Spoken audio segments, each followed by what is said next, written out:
बंधु माने आजिर एही कार्यक्रम को आपण मनकु स्वागत। आजिर एही कार्यक्रमटी मेष राशि व्यक्ति विशेष मानक पई बहुत गुरुत्वपूर्ण अटे, कारण एही मकर संक्रांति परठारु आपणक जीवन रे एक बहुत बड़ परिवर्तन हेबाको जाउछि, जहा आपण कल्पना सुद्धा करि पारि नथिबे। आपणक जीवन रे चलिथिबा अनेक गुड़िए समस्यार अंत हेबा पई जाउछि। आपणकु अनेक गुड़िए सफलता मिलिबाको जाउछि। अनेक क्षेत्र रे आपणक पई सफलतार द्वार खोलिबाको जाउछि एवं आपणक जीवन रे लागि रहिथिबा अनेक गुड़िए समस्यार समाधान हेबा पई जाउछि।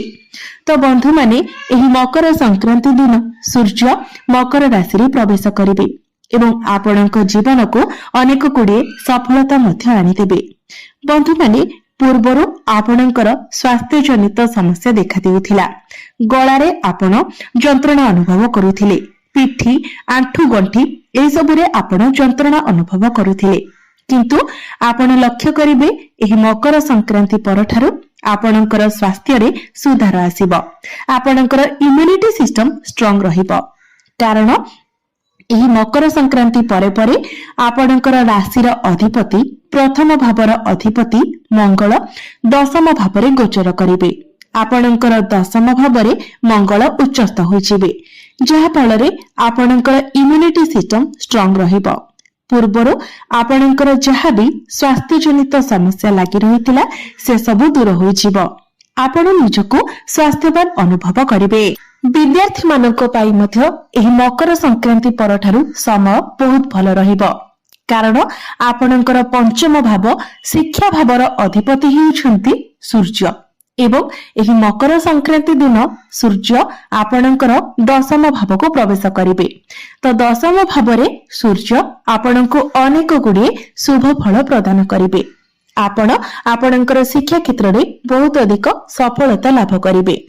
ए मकर संक्रांति परे जदि आपणकर किछि एग्जाम अछि, कॉम्पिटिटिव एग्जाम अछि, सरकारी स्तर रे कोनोसी परीक्षा अछि, प्रतियोगिता मूलक परीक्षा अछि, निश्चित भाबरे आपण उत्तीर्ण हेबे।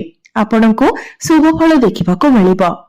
एही मकर संक्रांति परे जदि आपण किछि एडमिशन नेबा पई चाहुचंती, किछि फॉर्म फिलअप करबा पई चाहुचंती, तो समय आपणक पई बहुत भल रहिबो।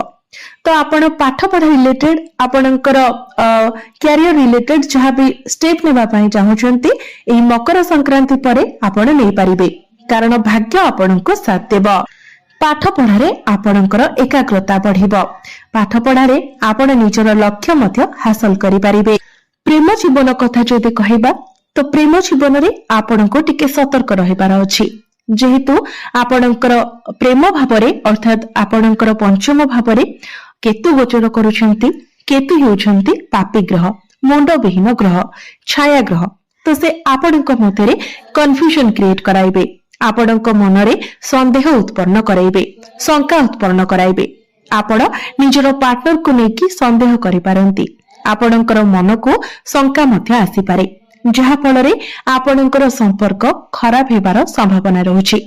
तेणु आपण जेते पारिबे निजर पार्टनर को बुझिबाको चेष्टा करंतु। तृतीय पुरुष को आपण निज भीतर को आसीबाको दियंतु नाही। अन्य कहार कथा सुनी निजर पार्टनर को आपण डाउट करंतु नाही। आपण निज भितरे अंडरस्टैंडिंग जेते भल रखिबे, आपणकर प्रेम जीवन सेते भल रहिबो। नचेत आपण जदि अन्य कोनोसी व्यक्तिर कथा सुनंती, बिना किछि कारण रे निजर पार्टनर को डाउट करंती, शंका करंती, तो आपणक मध्यरे ब्रेकअप हेबार मध्य संभावना रहुछि। तेणु आपण जेते पारिबे आपणकर पार्टनर को बुझिबाको चेष्टा करंतु एवं एपरि किछि कथा कहंतु नाही जहा तांको खराब लागिबो। वैवाहिक जीवन कथा जदि कहिबा तो वैवाहिक जीवन एही मकर संक्रांति परठारु आपणकर बहुत भल रहिबो, कारण आपणकर वैवाहिक जीवनर अधिपति शुक्र आपणकर दशम भावरे गोचर करूचंती, बहुत भल स्थिति रे अछंती। तो आपणकर वैवाहिक जीवन बहुत भल रहिबो। पूर्वर आपणक मध्यरे जदि कोनोसी प्रकारर मतभेद मनांतर चलिथिला तो से सब आपणक मध्यरे समाधान होइछिबो। आपण परस्पर को बुझी पारिबे एवं आपण आपणकर जीवन साथींकर पर्सनल एवं प्रोफेशनल लाइफ रे मध्य ग्रोथ देखिबा को पाइबे। ଆପଣଙ୍କ ପାଇଁ ଆପଣଙ୍କ ଜୀବନ ସାଥୀଙ୍କର ଭାଗ୍ୟୋଦୟ ହୋଇପାରେ। ତାଙ୍କର କ୍ୟାରିୟରରେ ଏକ ବହୁତ ଭଲ ପରିବର୍ତ୍ତନ ହୋଇପାରେ। ଭାଗ୍ୟ କଥା ଯଦି କହିବା ତ ଭାଗ୍ୟ ମଧ୍ୟ ଏହି ମକର ସଂକ୍ରାନ୍ତି ପରଠାରୁ ଆପଣଙ୍କର ବହୁତ ଭଲ ରହିବ। କାରଣ ଆପଣଙ୍କର ଭାଗ୍ୟ ଭାବର ଅଧିପତି, ନବମ ଭାବର ଅଧିପତି ଦେବଗୁରୁ ବୃହସ୍ପତି ଆପଣଙ୍କର ତୃତୀୟ ଭାବରେ ଗୋଚର କରୁଛନ୍ତି ଏବଂ ଗୁରୁଙ୍କର ଦୃଷ୍ଟି ଆପଣଙ୍କର ଭାଗ୍ୟସ୍ଥାନ ଉପରେ ହିଁ ରହୁଛି। ତ ଆପଣଙ୍କ ମଧ୍ୟରେ ସାହସ ଏବଂ ପରାକ୍ରମ ବଢିବ। ଭାଗ୍ୟ ବଳରେ ଅଳ୍ପ ପରିଶ୍ରମରେ ଆପଣଙ୍କୁ ଅଧିକ ସଫଳତା ପ୍ରାପ୍ତି ହେବ। ଆପଣ ଭାଗ୍ୟ ସମ୍ବନ୍ଧିତ ଯାହା ବି ନିର୍ଣ୍ଣୟ ନେବେ ସେଥିରେ ଆପଣଙ୍କୁ ସଫଳତା ମିଳିବ। ପିତାଙ୍କ ସହିତ ସମ୍ପର୍କ ଆପଣଙ୍କର ବହୁତ ଭଲ ରହିବ। ପିତାଙ୍କ ଠାରୁ ଆପଣଙ୍କୁ ସାହାଯ୍ୟ ସହଯୋଗ ପ୍ରାପ୍ତି ହେବ। ଆପଣଙ୍କର ଅଟକି ରହିଥିବା କାର୍ଯ୍ୟ ଗୁଡିକ ଆଗକୁ ବଢିବ। ଏହି ମକର ସଂକ୍ରାନ୍ତି ପରେ କୌଣସି ଦିଗରୁ ଆପଣଙ୍କୁ ବଡ ଧନ ଲାଭ ମଧ୍ୟ ହୋଇପାରେ। ଆପଣ କିଛି ବଡ ଇନଭେଷ୍ଟମେଣ୍ଟ ମଧ୍ୟ କରିପାରନ୍ତି। ଏହି ମକର ସଂକ୍ରାନ୍ତି ପରେ ଆପଣ ନୂତନ ଭୂମି, ଜମି, ପ୍ରପର୍ଟି ଇତ୍ୟାଦି କିଣିପାରନ୍ତି। ନୂତନ ଗୃହ ମଧ୍ୟ ନିର୍ମାଣ କରିପାରନ୍ତି। ଆପଣ ନିଜର ଗୃହକୁ କୌଣସି ବଡ ଜିନିଷ, ଲକ୍ଜରିୟସ୍ ଜିନିଷ କିଣିକି ଆଣିପାରନ୍ତି। ଆପଣଙ୍କର ଗୃହରେ କୌଣସି ଶୁଭ ମାଙ୍ଗଳିକ କାର୍ଯ୍ୟର ଆୟୋଜନ ମଧ୍ୟ ହୋଇପାରେ। ଆପଣ କୌଣସି ଧାର୍ମିକ ଯାତ୍ରା ମଧ୍ୟ କରିପାରନ୍ତି। କ୍ୟାରିୟର କଥା ଯଦି କହିବା ତ ଆପଣଙ୍କର କ୍ୟାରିୟର ଭାବର ଅଧିପତି ହେଉଛନ୍ତି ଶନି। ଶନି ଆପଣଙ୍କର ଦ୍ୱାଦଶ ଭାବରେ ଗୋଚର କରୁଛନ୍ତି ଏବଂ ବର୍ତ୍ତମାନ ଆପଣଙ୍କ ରାଶିରେ ଶନି 7.5ର ପ୍ରଥମ ଚରଣ ଚାଲୁଛି। ତ ନିଶ୍ଚିତ ଭାବରେ ଏଠାରେ ଯଦି ଆମେ କହିବା ତ ଆପଣଙ୍କ ଉପରେ କାର୍ଯ୍ୟଭାର ଟିକେ ଅଧିକ ରହିବ, ପ୍ରେସର ଅଧିକ ରହିବ। ଆପଣ ଟିକେ ଥକ୍କାପଣର ଅନୁଭବ କରିପାରନ୍ତି। ଆପଣଙ୍କୁ ଏପରି ଲାଗିବ ଯେପରି ଆପଣଙ୍କୁ ଦରକାର ଠାରୁ ଅଧିକ କାମ ମିଳୁଛି ଏବଂ ଯାହାକୁ କରିବା ପାଇଁ ଆପଣଙ୍କ ଭିତରେ ଟିକେ ଆଳସ୍ୟ ମଧ୍ୟ ଦେଖାଦେଇପାରେ। କିନ୍ତୁ ମନେ ରଖନ୍ତୁ, ଆପଣ ନିଜର କାମକୁ ନ ଟାଳି ଯଦି ସବୁ କିଛିକୁ ଆକ୍ସେପ୍ଟ କରନ୍ତି ଏବଂ ନିଜର କର୍ମକୁ ଠିକ ଭାବରେ କରିଚାଲନ୍ତି ତ ନିଶ୍ଚିତ ଭାବରେ ଆପଣଙ୍କୁ ବହୁତ ଅଧିକ ସଫଳତା ମିଳିବ। କାରଣ ଶନି ହେଉଛନ୍ତି କର୍ମକାରକ ଗ୍ରହ। ତ ଆପଣଙ୍କୁ କର୍ମକୁ ଠିକ ଭାବରେ କରିବାର ଅଛି। ତେବେ ଯାଇ ଶନି ଆପଣଙ୍କୁ ବହୁତ ଅଧିକ ଶୁଭ ଫଳ ପ୍ରଦାନ କରିବେ। ସବୁଠାରୁ ବଡ କଥା ହେଉଛି ସୂର୍ଯ୍ୟ ଏହି ମକର ସଂକ୍ରାନ୍ତିକୁ ଆପଣଙ୍କର ଦଶମ ଭାବରେ ପ୍ରବେଶ କରିବେ।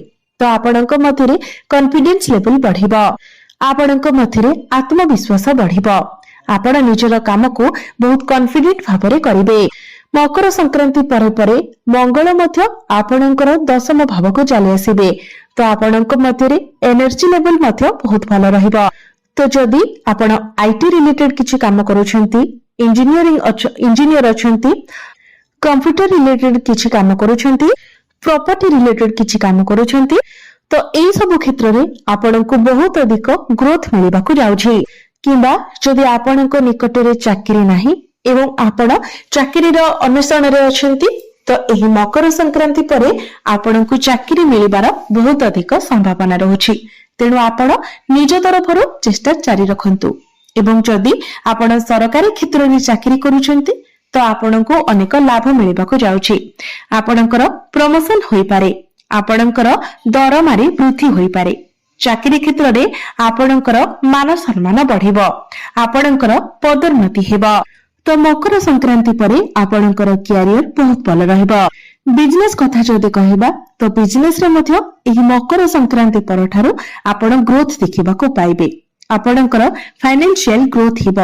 ଆପଣଙ୍କୁ ଅଧିକ ପ୍ରଫିଟ ମିଳିବ। ଆପଣଙ୍କର ଗ୍ରାହକ ବଢିବେ। ଆପଣ ନିଜର ବିଜନେସକୁ ଆଗକୁ ବଢାଇବାକୁ ଚେଷ୍ଟା କରିପାରନ୍ତି। ବିଜନେସକୁ ନେଇକି ଆପଣଙ୍କ ମନକୁ ନୂଆ ନୂଆ ଆଇଡିଆ ମଧ୍ୟ ଆସିବ। ନିଜର ବିଜନେସକୁ ବଢାଇବା ପାଇଁ ଆପଣ ମଧ୍ୟ ପ୍ରୟାସ କରିବେ। ଏବେ ଆସନ୍ତୁ ଜାଣିବା କିଛି ଉପାୟ ବିଷୟରେ, ଯେଉଁ ଉପାୟ ଗୁଡିକ କରିବା ଦ୍ୱାରା ଆପଣଙ୍କୁ ଅଧିକ ମାତ୍ରାରେ ଶୁଭ ଫଳ ପ୍ରାପ୍ତି ହେବ ଏବଂ ଯାହା କିଛିଟା ଅଶୁଭତ୍ୱ ରହୁଛି ସେଗୁଡିକ ଖଣ୍ଡନ ହୋଇଯିବ। ତ ସେଥିପାଇଁ ଆପଣ ପ୍ରତ୍ୟେକ ଦିନ ଗୁରୁଙ୍କର ବୀଜ ମନ୍ତ୍ର 108 ଥର ଜପ କରନ୍ତୁ। ପ୍ରତ୍ୟେକ ଦିନ ଆପଣ ହନୁମାନ ଚାଳିଶାର ପାଠ କରନ୍ତୁ। ପ୍ରତ୍ୟେକ ଦିନ ମଙ୍ଗଳଙ୍କର ବୀଜ ମନ୍ତ୍ର 108 ଥର ଜପ କରନ୍ତୁ ଏବଂ ପ୍ରତ୍ୟେକ ଦିନ ଉଦିତ ସୂର୍ଯ୍ୟଙ୍କୁ ଆପଣ ତମ୍ବା ପାତ୍ରରେ ଜଳାର୍ଘ୍ୟ ଅର୍ପଣ କରନ୍ତୁ। ତ ବନ୍ଧୁମାନେ, ଆପଣଙ୍କର ଜୀବନ ମଙ୍ଗଳମୟ ହେଉ, ଏହା ହିଁ ଈଶ୍ୱରଙ୍କ ନିକଟରେ ମୋର ପ୍ରାର୍ଥନା। ଧନ୍ୟବାଦ।